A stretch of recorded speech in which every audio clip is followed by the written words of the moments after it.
itong salita lang para makonsensya siya once na niloko ka.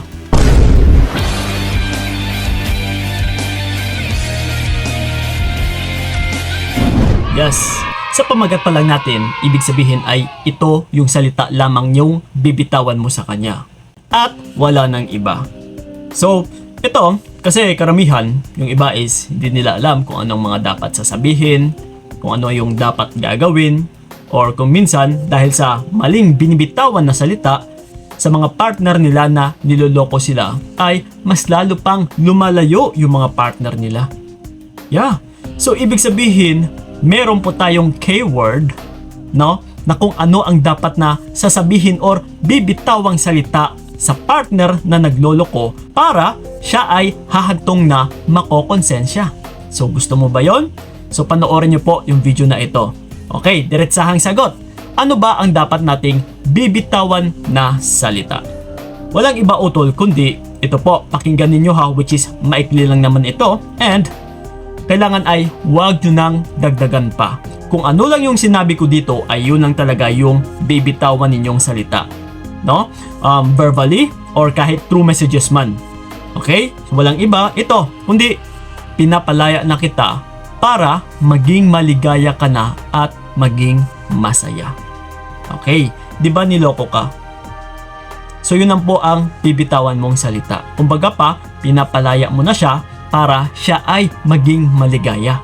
Para makamit niya na yung kaligayahan niya. Kumbaga pa, mas iniisip mo pa yung kaligayahan niya. Di ba? So ngayon dahil doon siya masaya, doon siya maligaya, is ito ngayon, pinapakawalan na natin. So, but ito mga utol sa salitang ito, mas pinaka-importante po sa lahat-lahat yung may paninindigan ka. Kumbaga pa, dahil pinalaya mo na siya, kailangan mo na itong panindigan. And, take note ha, uulitin ko, huwag nyo nang dagdagan pa na pinapalaya na kita para maging maligaya ka at maging masaya. No, mag-ingat ka dyan, mahal na mahal kita, tandaan mo yan, nandito lang ako, naghihintay sa'yo. Kapag dinugtungan mo pa ng ganito utol, wala, hindi po tatalab na hahantong sa konsensya or makokonsensya yung partner mo. So kung ano lang po yung sinabi ko dito, no, pinapalaya na kita para maging maligaya ka na at maging masaya. Okay, wala nang iba, yun at yun lang talaga. Yes, kasi ito mga utol, hahantong at saka hahantong sa konsensya yung isang lalaki bilang isang lalaki na rin. Kasi one time may nakagawa nito sa akin. No, may nakapagsabi nito sa akin kasi nga nung kapanahunan na mga nagloloko pa ako, no? Or yes, ito sinisiwalat ko talaga sa inyo bilang isang lalaki. Sinishare ko sa inyo kung ano din yung mga saloobin, kung ano yung perspective ng isang lalaki or yung perception ng isang lalaki din sa kagaya sa mga ganitong situation. So, ito, yung salita na ito ay na paiabot or na ibigkas or yun na nga, na-message sa akin ng isang babae. So which is, actually sa totoo lang, mas tumalab ito nung time na siya ay hindi na rin talaga nagparamdam. Kumbaga pa, pinanindigan niya na. Kumbaga pa, tinuhanan niya. No, pinakita niya talaga na meron siyang isang salita. No, which is, yung binitawan niyang salita ay seryoso na siya doon. Yeah?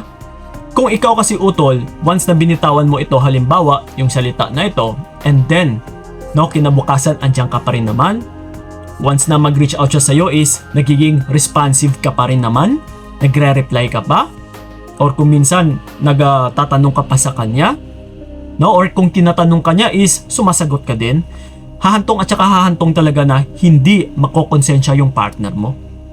Yes.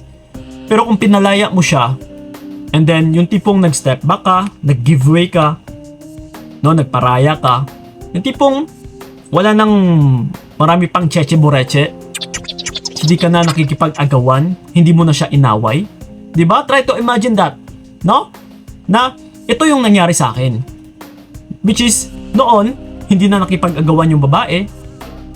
No? Kumbaga pa, pinalaya niya na ako kasi yung tipong parang paulit-ulit na lang. No, na 2-3 babae na niloko ko siya sa iba't ibang babae. So that's why paulit-ulit. So ngayon, no, kumbaga pa gumive up siya, nag-give way, sumuko, and then pinalaya niya ako dahil yun daw yung kaligayahan ko.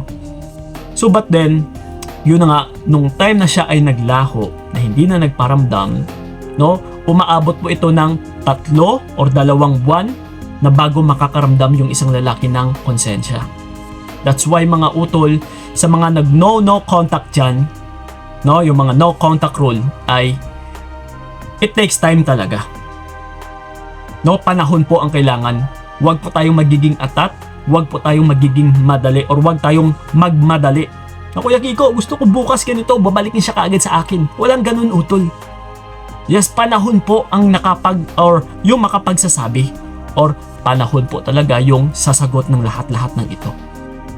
Yes, kasi hahantong at saka hahantong na kumbaga pa sa akin dati, yes, kung ano man yung pagkakilala ko sa partner ko noon, kung bakit ako nagsawa sa kanya, kung bakit ko siya ipinagpalit, kung bakit ko siya niloko, is lahat-lahat ng yun ay naglaho. Yes, yung galit ko sa kanya nawala. No, and then kung ano man yung pagkakakilala ko sa kanya is yung tipong parang medyo nakakalimutan ko, lalong-lalo na yung bad sides niya. Yes, kasi sa salita niyang yun na pinalaya ako, parang pinutol niya yung connection eh. So once na parang naputol na and then pinasundan niya, na tinuhanan niya talaga, yun talaga ang pinaka-importante sa lahat-lahat eh. Yung totohanan mo. So once na nangyari na talaga, na kung ano yung binatawan mong salita and then ginawa mo, dito po magsisimula ang lahat-lahat. And dyan pa lang magsisimula ang lahat-lahat. So biruin mo yun, ikaw na hindi pa nagsisimula, akala mo makakamit mo na makokonsensya yung partner mo na siya ay babalik sa'yo. No! So that's why kailangan mo talagang magtiis din. Kailangan mong simulan sa salitang ito and then pasundan mo na ng kilos. Panindigan mo yung binitawan mong salita na ito sa kanya. Hindi ka na magparamdam. Huwag ka na magparamdam. Huwag mo na siyang kibuin. Yes. And then, ito, aabot talaga ng 2 or 3 buwan, makokonsensya at saka makokonsensya yung partner mo. Na dito na siya dahan-dahan na magpaparamdam, magpapapansin, kukunin na yung atensyon mo, no? Which is kung minsan is dito niya na makikita yung halaga mo or dito na siya maaawa sa'yo. Yeah, bilang naging mabait dahil mahal mo siya, so ngayon nakita mo siya, halimbawa, nagiging open-minded ka. Yes, kasi yung pinapahiwatig natin dito is dahil sa mahal mo siya at saka kung nahihirapan lang naman siya sa'yo is pinapalaya mo na kasi doon naman siya sa ibang maligaya. So nag-giveaway ka, diba? So maturity po ito utol. Nagpapahiwatig po ito ng iyong maturity. And yes, dahil open-minded ka, kaya ito pinalaya mo siya. So diyan pa lang utol, nagpapakita na rin ito yung bilang pagkatao mo ay sobrang napakabait at saka magaling mag-isip. Yeah, utol. So magugustuhan at saka magugustuhan ka lalo ng partner mo na lalaki. So try nyo po na gawin ito. Ha, uulitin ko. Pinapalaya na kita para maging maligaya ka na at maging masaya. Okay? At wala nang iba. Yun ang po, period. Okay?